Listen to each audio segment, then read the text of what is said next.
So if you are queer and you're over 30 and you're feeling like you're doing strength training and for whatever reason you're not bouncing back like you used to, like let's say you hit up the gym 3-4 times a week, maybe you're doing 5, I don't know at this point, but if you are suffering with like injuries or feeling like extra sore, you're not recovering like you used to, then this video is for you.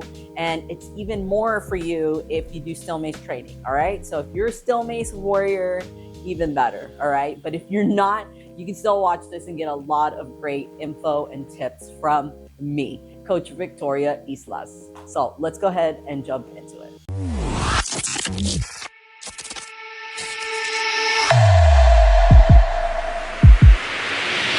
So there's nothing better than to talk about your personal experiences when it comes to things like not recovering well, overtraining, and like injuries and things like that. Thankfully, I haven't had a lot of injuries, even when I did do a lot of overtraining with the steel mace and in the gym with things like resistant machines and barbell work.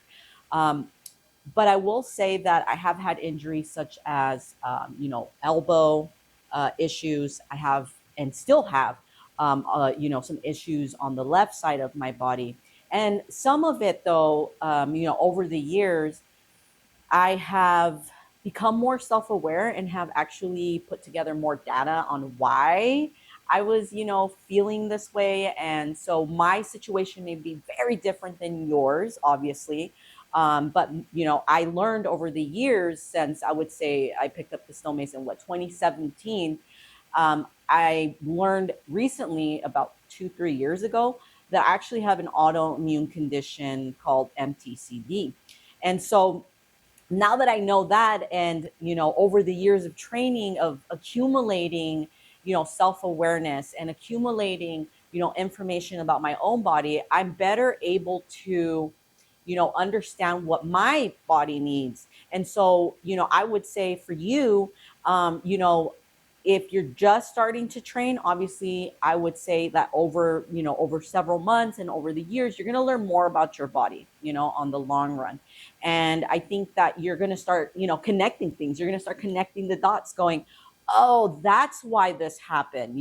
So when I think about my autoimmune condition, and if you go back to some of my older videos, in particular on this YouTube channel, you're going to see that I talk a lot about costochondritis. I'm pretty sure I put it somewhere out there, how to use, the massage balls to like release chest pain and release, your lats, and, having pain between the scapula and things like that, between the scapula and the spine. So, I've always had issues like that on and off, but it's really great that over the years, through those experiences and through continuing through my training, I learned how to better make a program for myself, right? So as a coach, I would say you should do probably the same thing, right? Give yourself some time to kind of, become more body aware, to figure out like why something's happening, right? So for example, maybe you go home and you're feeling super sore for like days, right? After training for a week, then, maybe you need to just reflect on that, right? But going back to my story, just because, again, I just want to share this with you. I started training, group classes back in, I would say, 2008, no, 2019 and 2020. So the gym that I was working out of was called Evolution Strength. It was my sister-in-law's and my brother's gym. And I was lucky enough to have, at the beginning of their opening, I was asked to do group classes. And so I just remember like doing tons of group classes in the mornings. I was mostly doing AM classes. And then like my sister-in-law would do her Olympic weightlifting in the evenings. I think she was working at the time and she needed someone at the gym. So, I jumped in and helped as much as I could. And I got to implement my still mace. She allowed me to put like my still maces on the wall and things like that. And so I got to train a lot, right? So, but I had like maybe 3 classes in the morning. Then what was really cool about this opportunity was that I had a space all to myself. Like I was allowed to go in there and just train the heck out of my body. But at the time, I was just new to training. I was just getting into personal training, just getting all my certifications for Still Mace.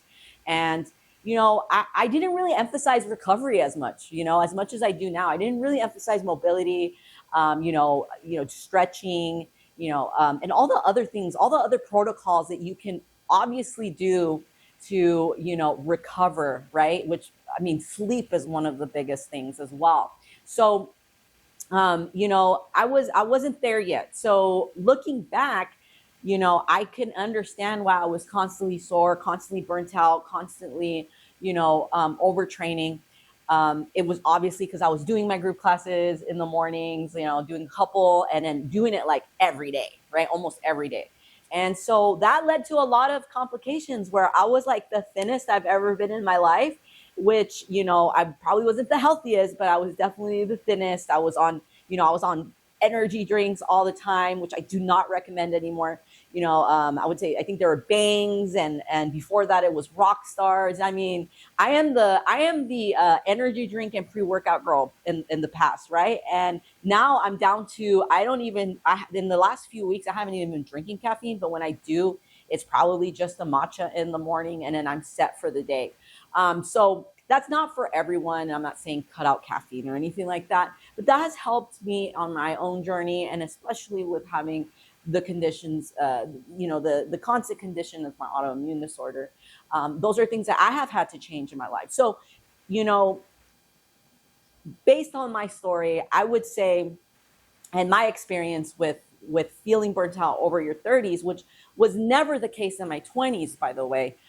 In my 20s, I was I was like brand new. It felt like I was fresh out of my mom's womb, and I was like ready to go, right? But I was also not, I mean, when I'm talking about the gym life at Evolution, it was, I was in my late 20s going into my 30s, right? So um that was very different than my 20s, my early 20s, and my teenage years. Like teenage years, I had, body image issues. I learned more about that as well. I'm learning more about, women body image issues that have been going on for so long, but we just didn't talk about it, right? And now we're talking about it. Now we're learning more about it, right?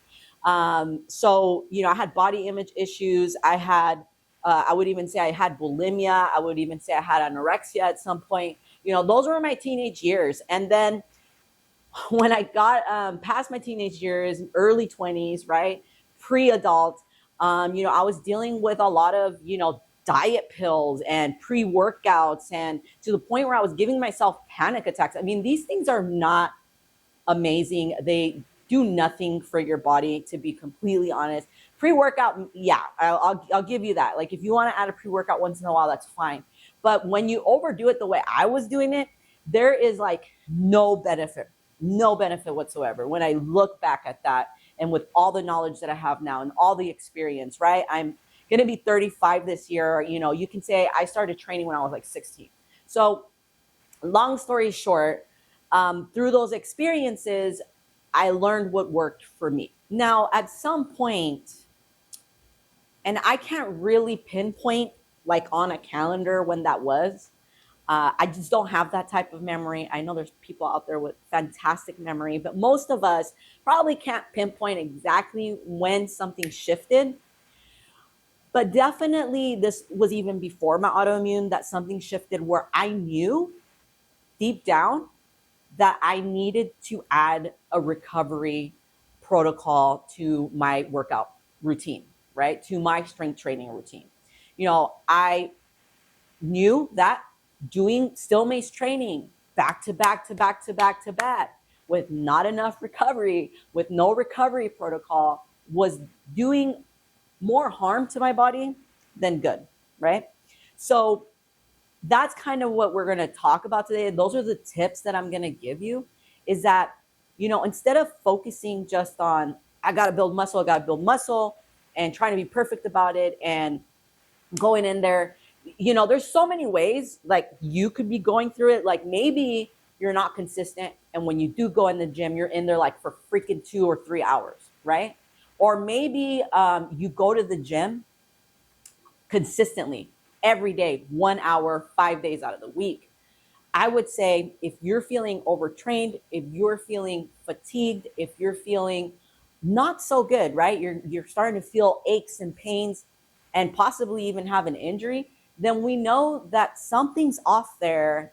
And now you got to kind of reflect and say, okay, maybe Victoria's right. I need to add like a recovery protocol, as boring as that may seem, or maybe it's not boring to you. Maybe you just don't know how to implement that.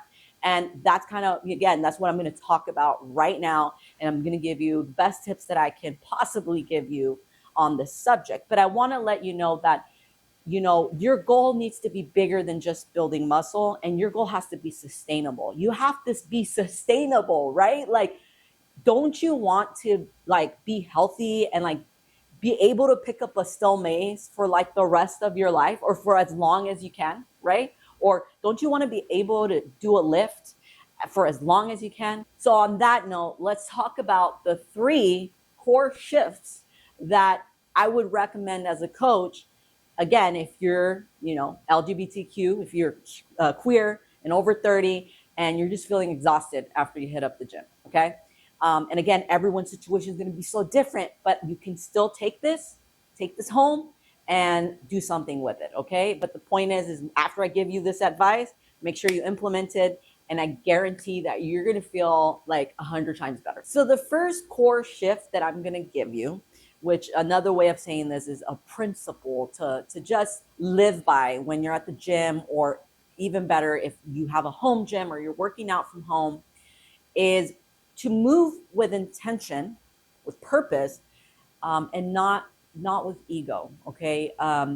This was a really like famous thing that was going around in the Still Mace community in particular back in 2007, 2018, when with Still Mace was a little more popular. I would say it's kind of died down over the years, but for all of you that are still Mace heads and still warriors, obviously give yourself a pat in the back. And if you're just getting into it, it doesn't matter. Get into Still Mace. It's amazing. I would say that there was this core like principle that was going around where it's like, leave your ego out the door, or kill your ego, right? Some people don't agree with kill your ego. That's fine. But there was this core principle going around like with the ego, right? Especially again in the gym. The way that I would explain this is like when you go into a gym and you see this dude just lifting ridiculous weights, and then you're watching his form and you're seeing that he's up here a lot. He's up here and he's not in here, right? He's trying to look very impressive to others. He's trying to, he's grunting, he's being loud, he's trying to lift this weight, and then he fails, right? And he's super angry, and that's it, right? That's so I'm not saying this is the case with everyone. Sometimes ego can actually be very silent and very quiet. So it could be very, very dramatic like that, or it could be very quiet, right? But the moral of the story is there's nothing wrong with that, but just make sure that you're progressing with your strength training in a natural and in a normal way. Like, don't jump from one weight to a maximum weight just to have fun, or just for ego purposes. This definitely is like the number one reason why people get injured. They want to go through the motions too quickly, and then boom, the injury happens.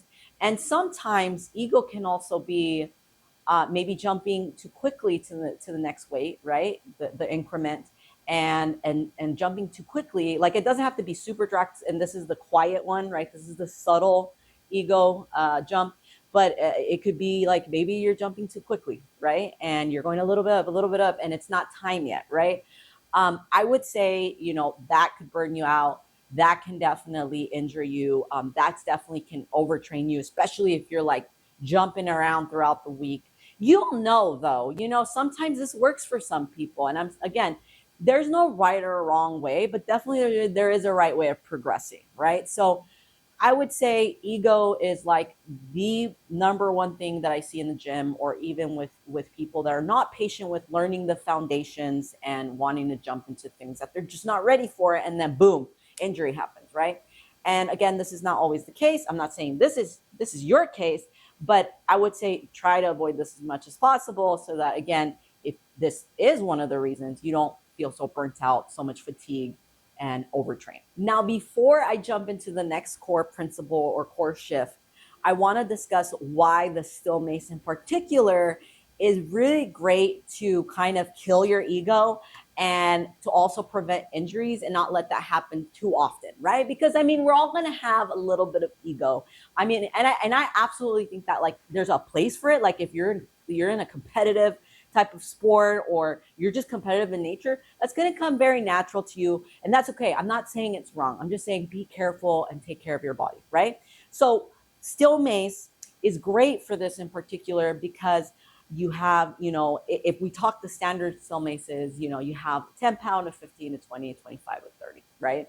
And it's very hard to find maces over 30 unless you start getting adjustable ones or you start getting customized ones that you can fill up with BB gun pellets and whatever. The mace world is so interesting. So, but for the sake of this video, I'm assuming that most of us are using those standard maces that you can buy from ONNIT. And by the way, if you're looking for a mace, there's a link in the description below for you to get yourself one of the best maces on the planet. I recommend ONNIT.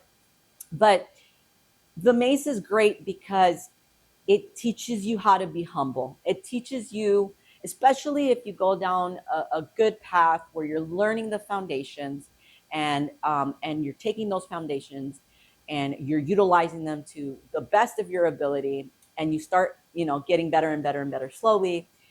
It's almost like I would say still mace is very mind stimulating, so it mellows down the ego in some.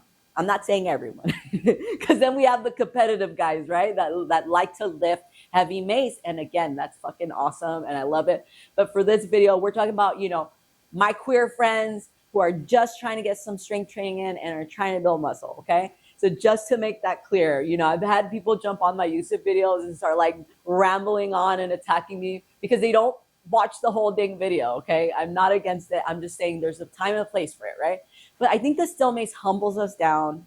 It centers our heart. And I think that, it's a great tool for progression, and it humbles you because it's a lot heavier than it looks. And because of the uneven weight distribution, trust me, that mace will take you from here like and squash you. Okay. So, and not in a negative way, but it really teaches you that you need to learn the foundation. So that's what I love about the still mace, especially in particular to kind of, handle that ego that just pops up on us when we're impatient with our strength training, or, again, when we're burnt out or something. It could be the ego. Okay. So just keep that in mind. So the second core principle or shift is to prioritize your recovery. Okay, prioritize it, make it part of your training. Again, I don't know your reason for not adding recovery. If you don't have it, maybe you do have it. Maybe you need more of it. Okay, but the main thing is to actually program it in so that it's not like this I don't know, thing that you do on the side, and sometimes I'll do it, sometimes I won't, kind of thing, right? So you don't make it a behavioral change. You don't make it into a habit, right? By having it in your mind, like, oh, it's this thing that I do sometimes, and if I'm feeling burnt out, right? No. What the way you do that is you program it into your still mace training, strength training, or your regular strength training, whatever you're doing, right? Make sure that you make it part of your program. That's definitely a game changer right there. That will shift everything for you. And so what are some recovery routine or recovery tools that you can use? You've got resting, completely resting, right? Having a day where you literally don't lift anything heavy. You're just going to do maybe 10,000 steps a day and chill out for the rest of the day. If you're trying to lose weight or trying to build muscle, whatever your goal is, you eat a little less or you eat a little more protein. Again, it just depends on the goal. I don't know where you are in your path, but for the sake of this video, rest day is rest day, and you need to see it that way. You need to kind of reprogram your mind that doing nothing is not a bad thing. It's not an unproductive thing. It's a very essential thing for your mind, for your body, your soul, your nervous system. So rest, okay, complete rest. Again, you can take a long walk outdoors. You can take it on a a home treadmill. Maybe if you're itching to get into the gym, right, then you can head to the gym and just do your 10,000 steps. But it might be very tempting to hop on a resistance machine, or do your barbell work, but resist. Okay, just make sure you do your 10,000 steps. And very, very, it's just walking. You're not doing running or jogging. It's just kind of still getting your steps in, but you're kind of, calming the body, letting it rest. Okay. Some other tools that you can use, massage gun, red light therapy. Okay. There's tons of awesome red light therapy options now that you can buy. You can just do a quick Google search or an Amazon search, and you're going to find tons of red light therapy products nowadays. Massage guns, again, are super great. There's some super expensive ones, very affordable ones. It just depends on your budget, but trust me, you can afford it. But again, massage guns, red light therapy, breath work. I mean, if you really feel burnt out, I would say just rest and just do, the walk and some breath work. This could be 5 minutes in the morning, 5-10 minutes in the morning, or this could be 5-10 minutes in the evening. Even better, morning and evening, but add breath work in there, intentional breath work. I would suggest laying on your back on a yoga mat, doing deep belly breathing, and you're good to go. Okay. This is so good for your nervous system, and it's a great recovery routine. All right. And then we have things like sleep. Okay. This is definitely one that maybe you might be struggling with, because I've had clients where, that was their number one downfall for them. I cannot for the life of me change my schedule. I stay up really late at night. There's nothing I can change about that. I've been like this for years. Or maybe I can't sleep. If you're a mom or something, I can't sleep because, I take care of the kids all throughout the night. They don't fall asleep till 12, and then I can't fall back asleep. Another scenario is hey, I'm partying up, Victoria, and I party almost every day, and I don't get home till 1. I stay up on my phone for a while, and I don't go to sleep till 3 a.m. and then I wake up at 6 in the morning. So sleep is something that I would recommend you become very self-aware about as well. Really self-reflect on that. And try to figure out what your sleep routine is looking like. Even if you're not sleeping your full, I would say 6 to 8 hours, then you're not recovering. Okay. One of the things I did this year is I got myself a Whoop, or I got it last year. Sorry. I got my Whoop last year, and I upgraded it to the newest Whoop this year. And I'll go ahead and add a link to that below as well. I believe you'll get 30 days off if you use my link. So if you want to do that, check it out. But one of the great things about this Whoop, it actually shows me my recovery and strain levels. So the next day, if that thing's on red, oh my gosh, let me tell you, you will know right away that needs to 100% be arrested. Okay. And what's really cool is Whoop has an AI inside of it, and it actually tells you hey, it's your daily outlook or something like that. I think that's what it's called. And it tells you hey, your recovery was shit, and you need to do this. And it kind of even gives you suggestions and stuff. And it'll let you know. Trust me, it'll let you know. Even if it's on the yellow, it definitely would be more of a lighter day at the gym, or full blown recovery day. So I really love the Whoop for that, technology wise, if you want to have it. Now, these things are 100% accurate, but let me tell you something. They are a game changer for changing your habits when it comes to sleep in particular. So sleep is very beneficial because sleep is where your body replenishes itself and where it builds muscle. So, all that protein you ate and all the workouts you did will mean nothing if you're not sleeping, because when you're sleeping, this is where the real magic happens. It doesn't happen in the gym. It does not happen in the gym, okay? It happens when you're sleeping. So it's very crucial for you to get 6 to 8 hours of sleep a night. And I'm talking about deep sleep, okay? Not the kind where you're twisting and turning, getting up to go pee every 5 seconds because you drank alcohol too much the night prior. Okay. Now, I'm not saying this is you, but I'm just giving an example here, a story.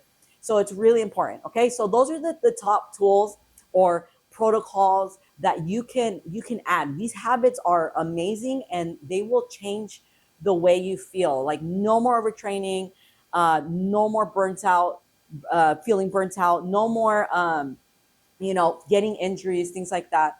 It's really important to do that. And obviously, the last one I would give you is foam rolling. Foam rolling is amazing, and also getting the massage balls and learning how to use these tools is going to be so beneficial for you. Okay, and then I would recommend like do some mobility and then do some yoga afterwards, because then you release the tension in your body and then you stretch the muscles out. Okay, so that would be the second core shift that I would recommend. So the third core principle or shift, and this last one is super important, okay, for anyone, okay, but this is for my queer folks, okay, is just to be flexible and just trust the process. I think a lot of times we get in our head a lot. I can attest to that. And we want to be perfect every day, and it's okay, it's totally okay if you replace a strength day with a recovery day, because again, you realize I'm feeling really burnt out, or I'm feeling really, really tired, I'm fatigued, or maybe you're feeling injured somewhere. You can take the day off for a complete rest day, or you can again do a little recovery protocol or routine that can help you. Just remember, some days you're going to be able to lift really heavy, and other days you might not feel so much. Other days you might go for the walk. You might do that recovery routine.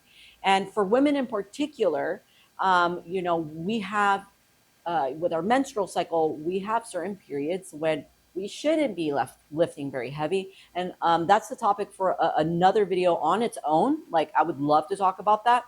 But I'm just going to keep it really simple and just say that the days you are feeling super fatigued or you're not feeling it is probably because you're in the luteal phase. And this is the phase where you want to definitely have more lighter workouts, eat a little more carbs, and have that recovery routine in place, just to help you during that phase. And to add to this last one, I will share like what has changed in my routine over the years.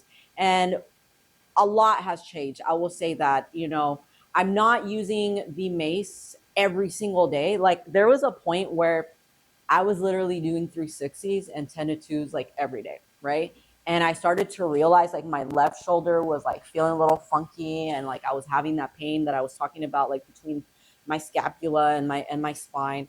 And I was like, I need to do things outside of the still Mace, and I definitely need to integrate like recovery. And so that's definitely one of the things that I did. And another thing that I did, because of the autoimmune condition, is I really worked on body awareness. I really worked on listening to my body as much as possible. So just in case, if you're queer over 30 and on top of that you have an autoimmune condition, it is very, very crucial to again be flexible and to allow yourself to have that body awareness and listen to your body when it needs, space to kind of reset. Okay. And or space to go a little lighter. It's okay to go a little lighter with your strength training on days when you're feeling really, really achy, or maybe you have a flare up. Like, if you have a full, complete flare up, then I would recommend just boom, rest day, and then kind of see how you feel the next day, and then jump back in very light, right? So it's all about listening to your body cues and listening to your body. Heart to heart, as someone who's queer, okay, I've been a lesbian for as long as I can remember. Typical queer story, right? Came out, parents weren't happy about it. I was living in California at the time. They moved me all the way to Arizona just to separate me from my girlfriend, because they didn't understand at the time. I love my parents. Afterwards they fully accepted me. I'm blessed for that, actually, and they were very supportive. But I have the typical like queer coming out story, and I totally understand that, as a queer person in the fitness industry, and as just a queer person just working out, right? Especially in gym environments, it's very stressful sometimes, especially if we don't have spaces where we feel safe, where we feel visible. where we feel, you know, accepted, like fully accepted. Like, I can't really, like, I don't think my own family would understand this, but I'm sure that if you're queer and you're watching this, you would probably understand this the most. You would understand exactly what I'm telling you. So I have had that feeling. I'm a coach, and I still have that feeling sometimes when I walk into a gym, you know, of acceptance, of, you know, being invisible, of being, you know, especially with everything that's going on right now, it could even feel a little scary, right? So there's a lot of pressure on queer people, and I think there's a lot of stress that comes along with that in certain gym environments. And so if you're working out from home, that is completely fine. It still counts. Remember, don't be perfect about it. Be flexible. As long as you're moving with intention, with purpose, and as long as you're, you know, recovering well, you know, you're going to do an amazing job. You're going to build muscle. You're going to reach whatever goal that you're trying to tackle. Okay. I don't care what you think. If you're consistent, and again, if you're, you know, taking every step that you can possibly take, you're going to get to where you need to get to. Okay. And so that's my heart to heart. That's me just being me, and giving you the best advice I could possibly give you. If you're over 30, you're queer, and you're just coming home from the gym and you're feeling exhausted, or maybe you're at home, you're doing your home workouts, and you're just feeling so tired afterwards, and you're just like, damn, what am I doing wrong? I hope that these 3 core shifts have stimulated you to, again, listen to your body, have that body awareness, to reflect on, you know, am I being too egoistic? Am I pushing too hard to the point where I'm overtraining? You know, am I lifting too heavy when I shouldn't be? Should I practice more foundations? Should I be flexible? Should I, you know, it all plays a role. Like all these core shifts play a role in what you feel like, and the end results. Okay. So it's really, really important. Again, I can't stress enough that if you're feeling burnt out, and maybe you're feeling some injuries coming through, to really self-reflect, and to just kind of continue on and gather that data, gather that information, just like I did, you know, how I've been doing it over the years. You're going to, no matter what you do, that's going to happen on its own. Like, you don't even have to think about it. It's going to happen. So just know that, again, I understand, I get it. And obviously, if you want to work with an online health coach and fitness trainer, master fitness trainer, please feel free to reach out to me. I'm sure that I can help you. If maybe you're like, I don't think I can do this alone, I could really use some help from Victoria, I'm more than happy to, you know, talk to you during a breakthrough session. So I'm going to put a link below, and you can totally book a free 15-minute call with me. And I will not let you leave the session without something just set in stone for you. Like, even if you choose not to work with me, like, no matter what, I'm going to make sure that you leave that session with some kind of value that's going to help you move forward with your fitness and with your health. Okay. So go ahead and book that if you're interested and you want to work with me and you want to coach. Obviously it's online. You'll have access to an app, which is super awesome. You have access to talk to me 24/7, depending on like what you choose to, like how you choose to work with me. In some cases, I'm even there for you, like, and checking in with you and having like a coaching session with you every 2 weeks. So I definitely recommend that you start off with that free breakthrough session where I can get to know you, and we can talk about your experiences. We can talk about your journey and like what your goals are. And I'm more than happy to help you, again, to help you with whatever the case, whether it's nutrition, whether it's strength training and just your overall fitness programming. And again, whether it's like even further. Okay. So you go check out my website as well, smwfit.com. That's my actual coaching website. But if you want to learn more about Still Mace training, you can go over to stillmacewarrior.com. Okay. So anyways, I hope this video was helpful. Make sure you give it a thumbs up. Make sure you share it with other queer folks if you think that, you know, it's going to be super useful for them. And I hope that you enjoyed it. All right. And before I go, make sure you comment below if you want to, and let me know, where do you think you can improve from the 3 core shifts that I just shared with you, right? The 3 core shifts or principles. Which one do you think you can improve on? And why do you think that, you know, why do you think it's not going so well in that core? Anyways, my name is Coach Victoria Islas, and thank you for being here. with me today.